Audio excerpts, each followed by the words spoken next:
Good day everyone, my topic is all about Herzberg's two-factor theory. American psychologist Frederick Herzberg is regarded as one of the great original thinkers in management and motivational theory. Herzberg set out to determine the effect of altitude on motivation by simply asking people to describe the times when they felt really good and really bad about their jobs. What he found was that people who felt bad about their jobs gave very different responses from the people who felt bad.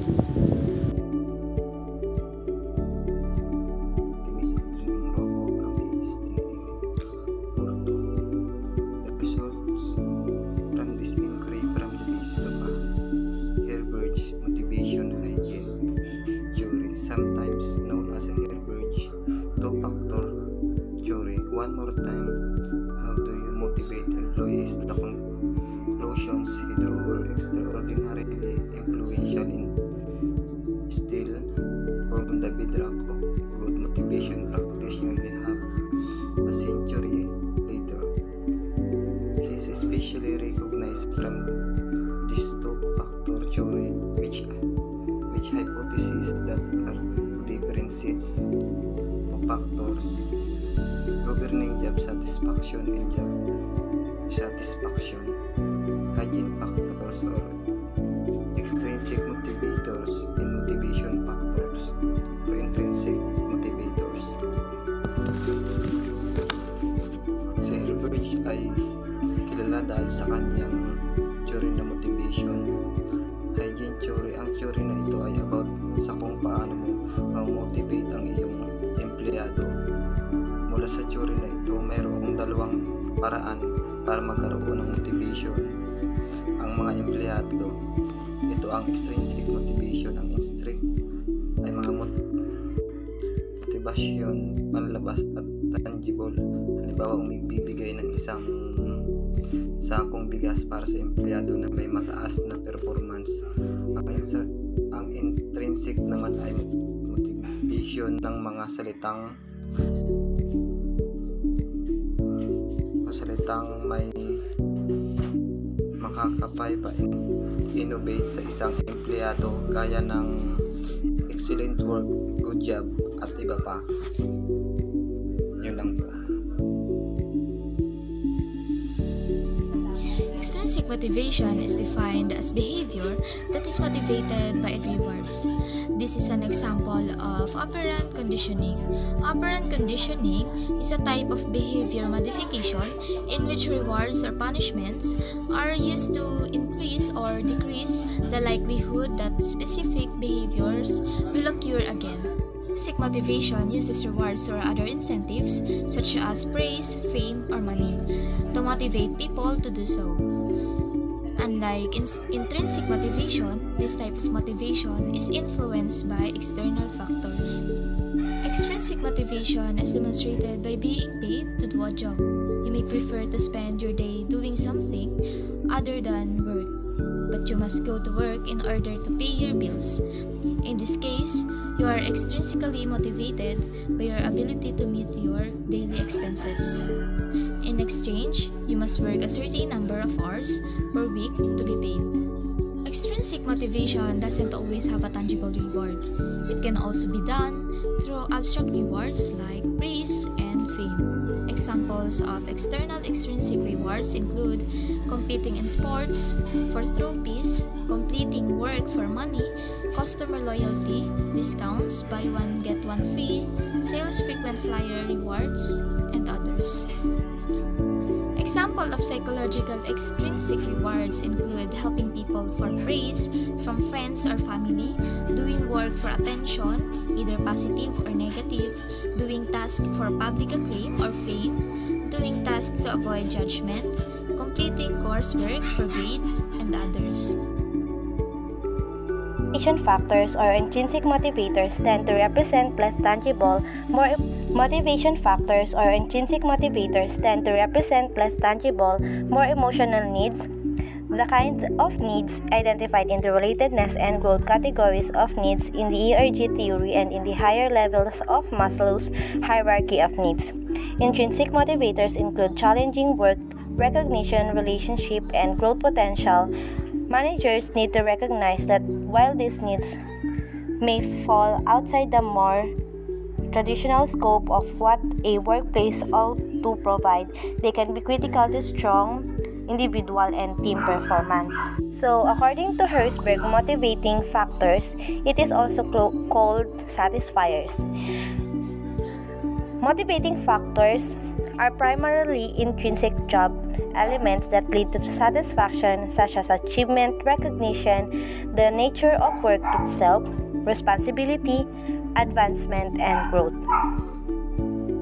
Factors of motivations are strategies, incentives, recognitions, and any other elements that increase an employee's overall motivation to perform their duties at work. Motivation factors determine both negative and positive staff experiences, and knowing the proper motivation factors to use for yourself or your team can help increase overall employee productivity and satisfaction. In overall, Herzberg's motivation theory is one of the content theories of motivation. This attempt to explain the factors that motivate individuals through identifying and satisfying their individual needs, desires, and the aims pursued to satisfy these desires.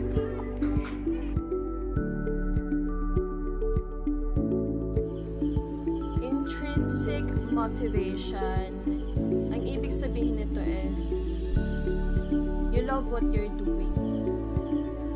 Mahal mo, gusto mo, masaya ka sa ginagawa mo. Yun eh. Kasi, kumbaga sa trabaho, hindi ka lang basta nagtatrabaho. You also love what you're doing. Kaya sumisweldo ka man o hindi, kaya mga pasaway man ang mga estudyante mo o hindi, ini-enjoy mo pa rin.